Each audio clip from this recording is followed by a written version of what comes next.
कर्पूरगौरं करुणावतारं संसारसारं भुजगेन्द्रहारं सदा वसन्तं हृदयारविन्दे भवं भवानी सहितं नमामि।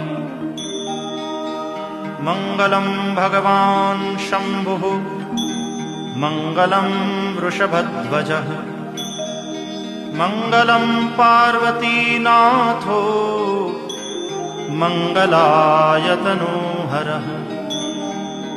सर्वमङ्गलमाङ्गल्ये शिवे सर्वार्थसाधिके शरण्ये त्र्यम्बके गौरी नारायणि नमोस्तुते।